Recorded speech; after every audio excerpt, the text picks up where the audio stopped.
Tom Trento, director of the Oneida West. What a show. What a show, ladies and gentlemen, we have for you today. A very good friend of mine recently wrote a book. You're going to love this book. And we have the privilege of interviewing Mr. Jesse Petrilla. Jesse, welcome to our show. How you doing, man? Tom, good to see you. My traveling partner from the world who traveled with me Absolutely. to Europe to help write some of this book. Absolutely. I saw that chapter in there for our viewers and listeners. Um, Jesse, you contact. I think it was the beginning of 2009. Was that when it was? Somewhere, oh yes, it was January 2009, so late 2008 was when we started setting it up. That's 15 years ago, man. I had dark hair 15 years ago. We took off. We went to the Netherlands, to The Hague, and interviewed Geert Wilders before anybody knew who he was. We went to Amsterdam. We went to France. Let's just sketch out a little bit of that, and then we'll build out and show how you are an expert on the Jihad, Army captain, commander of a tank crew, Abrams tank crew. You also traveled the world. We're going to get into some of that. You also served in an intelligence unit in Afghanistan in the Army, interviewing over 400 Al-Qaeda, Taliban, lunatic terrorists. Thus, the name of your book, If It Takes 1,000 Years. Tell me about 2009 when you put that trip together. Right. Well, that was, if you recall, there were a number of riots that were going on at the time, a few years prior, actually, over the Mohammad cartoons and various deemed insults that were happening. Geert Wilders was a guy who wanted to put together a video, if you recall, called Fitna. He's a member of the Dutch Parliament who is now the leader of the largest party in the Netherlands. But he wanted to get the word out about this threat and what's going on in Europe and why are these people rioting, what's happening, and they put death threats against him. And I saw this in the news. I thought, well, let's go talk to this guy. Let's see what's going on in Europe. And I'll never forget. I picked up the phone. I called the House of Representatives there, the equivalent of our house, and called up and asked to be transferred to one of the members of parliament in his party. And I figured it would be several layers of secretaries. And this other MP answered the phone and was like, "Hello, this is so and so." And I said, "Hey, I want to meet with you, and I want to meet with Geert Wilders." And they said, "Come on over." And very open. And if you recall, it was 2 days we spent in the parliament there. We met with a few MPs the first day and MP Wilders the second. And it was such an eye-opening journey over there to see what unchecked immigration has done, what globalist policies have done, all these failed policies that open the door to people that just don't think like Westerners. And that's the biggest thing that I think the people in the West need to understand, that the jihadists is not just the jihadists. There are many, many other cultures out there that the members of which simply do not subscribe to the same set of logic that we do. When it comes to the value of life, the value of women, there's just fundamental differences. They don't they're the way that they're raised. They just simply do not look at the world the same as we do. Our enemies have a fundamentally different mindset. They think much more long term. That's where the title of the book comes from, is that they've been fighting us for 1,000 years. They're going to be fighting us for another 1,000 years. It was a Taliban commander's words to me, rather, that when I asked him, "How long are you going to fight us?" And he said, "You have me captured. My fight is over. But my children will fight you, and their children will fight you. If it takes 1,000 years, we will not stop fighting you." Ladies and gentlemen, go to Amazon. If It Takes 1,000 Years. You got to read it.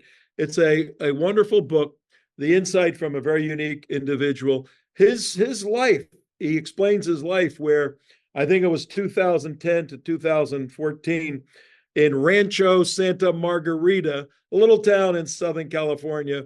Jesse, as a young guy, ran for political office and became a city councilman and served there. Then you joined the United States Army. You rose to the level of a captain. You were a tank commander. Then you got dispatched to Afghanistan. You got to read about it. It really is, Jesse. It's a page turner. How did you, just to give our audience an insight, because everybody out there wants to be an author, how'd you discipline yourself to sit down and actually write a book? Everything in there is either a firsthand account or me interviewing someone who's telling me their firsthand accounts. So it's really, it took about 20 years. It didn't take 1,000 years, but it felt like it. But it was about 20 years of research, just digging in. I had tons of fun doing it. It was about a dozen countries that I traveled to, dozens of interviews, hundreds actually, that I weeded through to get all the data. More firsthand of how do they think? What is their mindset like? And more importantly, the latter third of the book, I talk about solutions on my ideas on what we can do to protect the West. And it's not so much about defeating the jihadists because they will continue to fight for another 1,000 years. It's more about protecting what we've got. And so if they can't gain an inch if nobody's there to open the door for them. And you mentioned how I ran for a local office and served a little bit. And I think that's something that everyone should look at doing, especially if you're aware of this issue, if you want to do your part in America, run for local office, and most importantly, as school board. You put this book together over 20 years, and I'm telling you, ladies and gentlemen, you got to get it. And you put pictures in it. Thank you very much, Jesse. I love books I'm a voracious reader, but I love when authors put their personal pictures. Here you are in the Golan Heights in Israel. Here you are serving as a tanker with the U.S. Army. Here you are working with the Afghan National Army. Here's Jesse in Afghanistan. Here's Jesse on a camel in the Jordanian desert. Here's Jesse speaking with Israeli soldiers in Lebanon. You get all over the place. Here's Jesse in a cave in Jordan with Bedouins eating hummus, it looks like. There you are in Bosnia. And there you are in Kosovo and many more places you went to compile your biography and put them in the pages of this book. Back when we went to Europe and interviewed Geert Wilders in January 2009, at that meeting, if you remember, I interviewed him. We put that out. It got tremendous results. And we started a relationship to this day. He's a friend to this day. I invited him to come to Florida in April of 2009. He gave a speech, Geert Wilders' Warning to America, and Mark Campbell, our editor, put a phenomenal documentary together of Geert speaking. And Jess, it got millions upon millions of views. It was the perfect time. Seems like we're reliving those early jihad days all over again now, and that would make sense, if it takes 1,000 years. But let's go into Afghanistan. You're a soldier assigned to be on the interview element to get information. What was it like living there? Did you live in nice barracks? Did you live in a tent? And what was your typical day like talking to these people? And what was your objective? What did the military say? Hey, Petrilla, we want you to get this information. Help our readers flesh out a day in your life interrogating terrorists. Well, I lived in a shipping container, and it was on the facility, on the grounds rather, of the detention facility in Parwan, which is the prison there, where they had several thousand Al-Qaeda, Taliban, the worst of the worst leaders of the jihadist movement in Afghanistan. I mean, these were the fighters that were freshly captured from the battlefield. And my job was, as I was the liaison officer to it was called the NDS, which is the National Directorate of Security. It was the equivalent of the KGB. They were the Afghan secret police who were actually doing the interrogations. And so I had an all access badge to the detention facility, and I used it like crazy. I mean, I would hang out there with the Taliban, just drinking tea and picking their brains. Hey, what do you think? What makes you tick? And then in the evening, when it's fresh in my mind, and they didn't allow cameras or recording devices in the prison, so I would be writing notes with a pen and paper.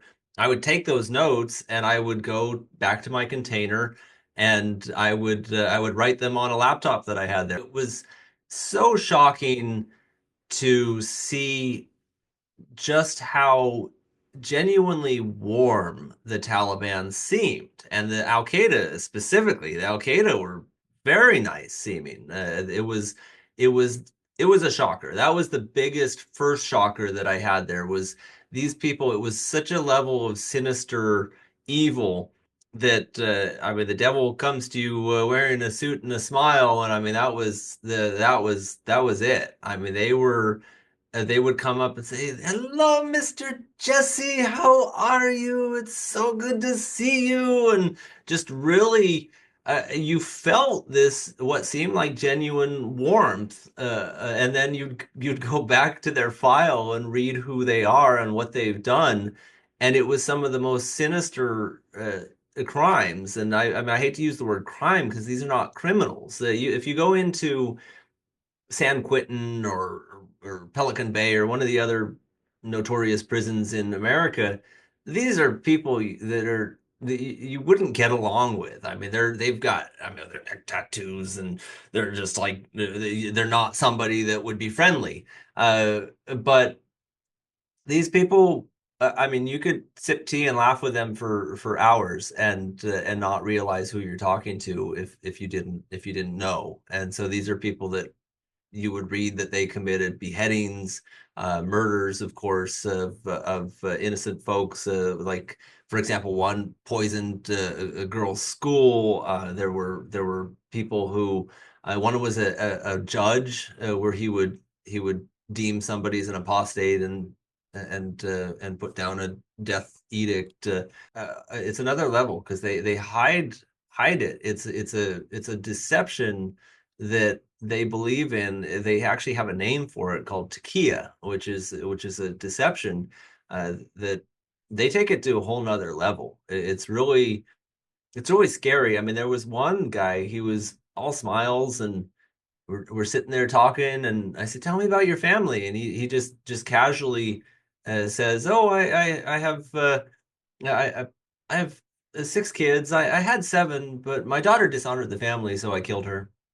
Just simple, just nonchalantly. That's how just how they think. I mean, and beyond that, it's just such a part of their culture, that type of stuff, that if he hadn't killed the daughter, his family would be like, "What's wrong with you? Why didn't you kill your daughter? She dishonored the family." I mean, this is the kind of thought, and unfortunately, it's starting to be exported here, where you can see the case in Texas a few years back of the taxi driver from Egypt who Sarah and Amina were the kids. There was two daughters that they were brutally murdered by him because they refused to wear a hijab. They had non-Muslim boyfriends. They were just teenage kids wanting to live their life as Americans, and he murdered them for it. And then he went on the run. And when they captured him around a decade later, they had found out that the community was supporting him, many parts of the community, I should say. His brother, his son, all these people were arrested as well because they were aiding him, which just shows that they thought he did the right thing.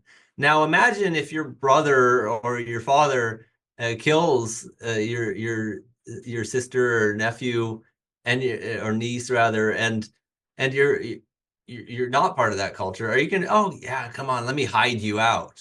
No, you're gonna any normal American's going to go immediately to law enforcement. But the fact that he had so much help over the years hiding just goes to show that that culture thinks he did the right thing. The largest victims of the jihadist movement are people born into the Muslim culture, and so the Islamic world, though, in general, and there are many different cultures in the Islamic world, which is actually one of our saving graces, is the fact that they all fight each other. But they have such a fundamental difference in general with the way that they think and operate that I think it goes to show, once people look into it, that there is no cultural relativism. And I think that's the biggest fallacy that a lot of people subscribe to in the West, is this idea that all cultures are equal.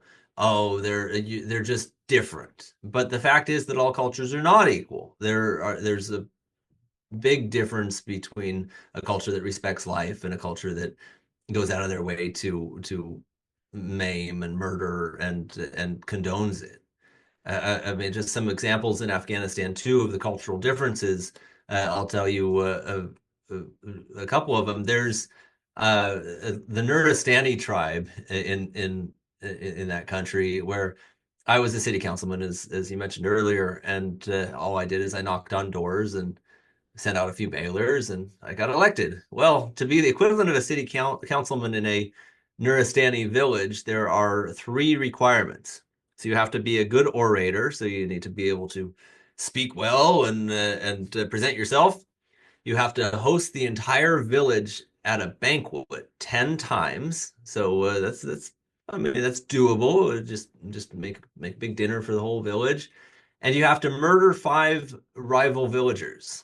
So that's Not funny, but that's one of the prereqs, is you got to go next door and kill 5 people in the village next door. And so um, a little different than what we see. So every village leader in those villages, if they subscribe to these prereqs, they're murderers. They've got to go out. It's the same as, I mean, there are other cultures that do terrible things too, like the MS-13. They have to murder a rival gang member in order to join the gang. And so there are certain cultures that are just not on level with Western Judeo-Christian thinking, and it should be opposed, and it shouldn't be looked at as equal. And like I said before, the people are certainly equal in God's eyes, but the cultures are not. It's evil. all right, what was your observation? There's a fascinating concept, the cultural directives leading people to, I got to kill 5 members of an opposing tribe. When all your hundreds of interviews with the Taliban and Al-Qaeda, what did you see? First of all, did these people, what percentage spoke any sort of English? A lot of them didn't read or write. They really the Al-Qaeda guys, a few of them spoke English. There was one guy that spoke perfect English, and that was creepy. Where I always had a translator with me, and I didn't have one handy when I needed something from him. I needed we wouldn't get signatures from them. We'd get thumbprints, and because a lot of them couldn't read or write. And I said, "Hold up, I need to get a translator." And he says in English with no accent whatsoever. He says, "Oh, I don't need a translator." I was, oh, what? I was like, "You have an American accent. Where are you from?" And he said, "Ohio." Oh, you're kidding me. And so this is one that never made the news. It was like you remember John Walker Lindh was such a big Sure. deal that this American was there, and this was an American guy. He was there, it's like I talked to him. He said he went to elementary school, high school in Ohio, and it was because he was Afghan that he probably didn't make the news. John Walker Lindh was just totally an American born guy. This guy was born in Afghanistan, but came when he was a toddler to America, and then he graduates high school and decides to go join the Jihad in Afghanistan. And so I don't know why he didn't make the news, but it was pretty creepy that he was there. And there was another guy that I remember him just walking along, and he stops and he looks at my uniform, and I had my name on my uniform, and he looks and goes, "Hello, Mr. Petrilla."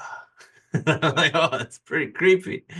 But most of them couldn't read or write. I'll tell you the level that they were at as far as education. One of the interrogators came out laughing, and he said, "Dude, this guy, he'll never believe what just happened." And he told me, he said he was taking notes in the interrogation, and he stopped. The Taliban guy stopped him and said, "Excuse me, what is that stick in your hand?" He'd never seen a pen before in his life.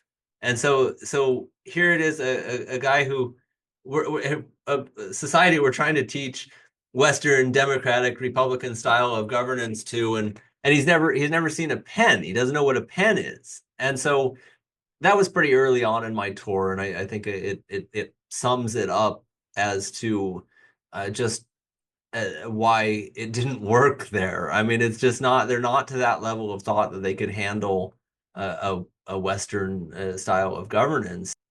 But yeah, just to give you a level of their determination too. I mentioned about how I needed their thumbprint for things rather than signing their names. There was one I needed to go get a thumbprint from this guy, and I go in and I see the Taliban commander sitting there, and half of his face was just gone. It was blown off. The guy survived, obviously, some brutal attack, and then and I'm looking at him, but it looked like it had healed up, like it was an older wound. And I asked him, "Hey, when did you get this? When did this happen to you?" And he said, "Fighting the Russians." And so this happened 27 years earlier, however many years earlier, and he's still fighting the jihad and as a volunteer. This is not somebody who's drafted into an army. These people, they're all volunteers. So it's like, wow. So if we lose like our pinky, we're collecting disability, we're done, we're at home in America happily playing video games, and here he is, half his face is missing, and he's still fighting. And so I was like, okay. And I go to get his thumbprint, and I lift up his hand to see he has no thumb. And I was like, oh man, it's just really, Unbelievable. it was, Well, but that's the mentality. They're like zombies. I mean, it's like it really is this. They just keep coming, and it's just really this mindset that just doesn't stop. well, the United West has spent a long time answering the question: where does that mindset come from to produce all these zombie killing machines? And as you said earlier, even though these guys may not be able to read and write, they were taught in the madrasas and the Islamic schools. And would you say that your experience verified their commitment to the jihad teaching in the Quran and the associated Islamic material, and following the life of the warrior Mohammed? Was that an animating force? And if so, in your experience, the hope of paradise dying in the jihad, they at least get to the next life because they kept fighting after their face was blown off. What were your observations? Well, that's what they say drives them, and so I'm not going to question it, and that's why I in this book I just lay it out saying here's what they say drives them, and if they say it, I mean, you better believe it. If they say they want to establish a global Islamic caliphate over the entire world, that's what's driving them. I mean, they're pretty clear about what their drive is, what their goals are, and what's behind it. And so, really, that's why I'm really shocked when you have people who are not from that background that are saying, "Oh, no, no, no," and they're trying to make every excuse in the book for what they believe in, and saying, "No, no, no, it's not the religion that's driving them." I'll tell you, they're the ones that are saying the religion is driving them. And it is not just a drive, it is the drive. The schools that they go to, and I'll tell you the story. There was one kid that was very talkative. A lot of them were not. A lot of them would say, "Oh, I'm just a poor farmer, but I know how the Taliban work, and somehow I know every intricate working of it. Let me tell you about it." And I mean, it was kind of funny, but one kid really did open up to me. I got to know him really well, and he was probably about 15, 16. It was a eye opener where he talked about how and when he was essentially kidnapped and put into the Islamic school system there that was run by the Taliban. So what the way that they work, the Taliban in recruiting, is they don't typically go out and just recruit grown-ups. It almost exclusively comes from the kids. And so they establish an Islamic school known as a madrasa. Most of them were just over the border in Pakistan in two particular cities, Quetta and Peshawar. And they would buy a compound there, and then they would send their fighters out to the countryside, and they would just knock on compound doors of these families that had large families, and they would say, "Hey, give me a few of your kids, and we'll give them a free education. What do you think?" And so the parents who would be poor farmers, they would say, "Oh yeah, what opportunity would my kid have to go to school otherwise? This is great." And they would willingly hand their children over to the Taliban, and they would take them back. These are boarding schools. They would live there for 5 or 6 years, and they would typically graduate around 14, 15 from them. And he told me that in the school, I was asking him what the curriculum was there and what did you learn? He said there was no art. Art is haram. It's against the religion. There's no music. Music's against the religion. There's no literature other than the Quran. From before sunrise to after sundown, they would do nothing but study Islamic literature, and it was all focused on the religion. It was just religious education. That was it. And so they would then get spit out at around 15, like I said. All their friends would be joining the Taliban. It was almost exclusively from the Pashto tribe, which is a kind of just a warrior type tribe. If I'm a big Star Trek fan, and so I really I can't help but think of the Klingons. And so if you think of the Klingons in a human world, yeah, that's pretty much the Pashto tribe. And so they're beating their chests saying we're gonna go join the Jihad, and we're gonna go join the Taliban. What kind of warrior would you be if you don't join the Taliban? So it's a lot of pressure for the kids, and they join. And so they all join when they graduate these schools. And so the word Taliban is the Pashto word for students. They're the students of these schools. And so they'd go out, and that's how the movement grows. And so if you look at the newsreels in 2021 of the Taliban capturing Kabul, you'll notice one thing is that most of them are young. They're not people that were either they weren't born, or they were toddlers when 9/11 happened. And so they're not people who were grown-ups at that time. They're young faces, and they're coming through there, and it's like, okay, well, how did that happen? And it's because of these schools. It's because our failure to shut down the Islamic schools, our failure to enforce secularism. I don't think that we should be doing nation building in these types of countries, but if a government does have to be replaced in that part of the world, the only thing historically that has worked is a secular strongman. So Afghanistan needed a king or somebody who would enforce secularism, and you can look no further than Turkey to see what a secular dictatorship did under Kemal Ataturk. It brought them into the modern world. And unfortunately, once they started enacting democratic reforms, the jihadists exploited it, and now we have somebody there who is trying to bring it backwards. And so you can see the same thing happen in Egypt. You had a secular leader under Mubarak who had Christians in his administration. He wasn't the best, that's for sure. And then he was replaced when they had democratic reforms with their democratic revolution with the Muslim Brotherhood. And so thankfully, when the Brotherhood was kicked out by another secular strongman, General Sisi, now it's going back to kind of the way that it was. You can see again who replaced Assad in Syria.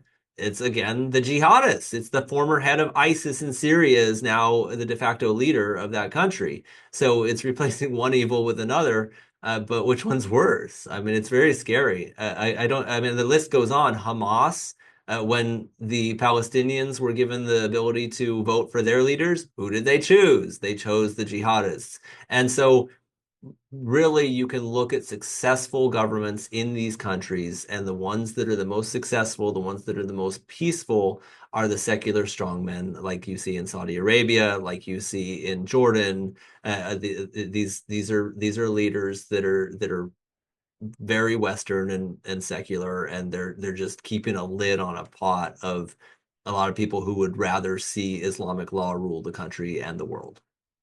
Yeah, that's an amazing analysis, Jesse. Um, and Saudi Arabia is trying to figure out, the prince there is trying to move to the west, but he's got all the crazies.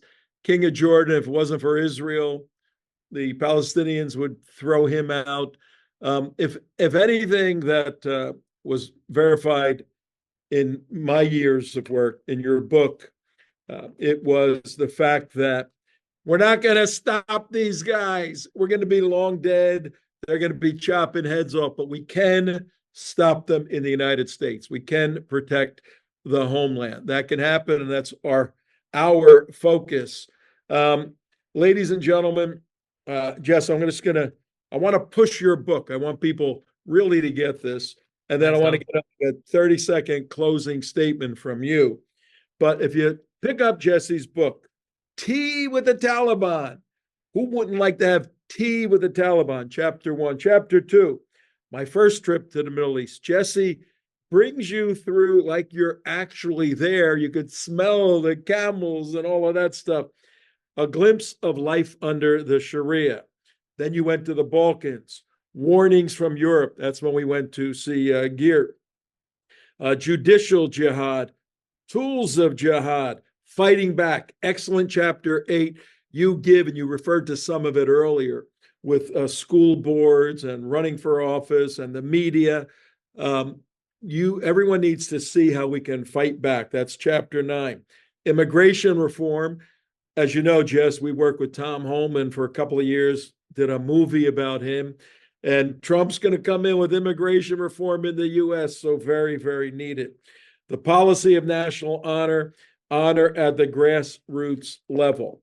And very important book right now.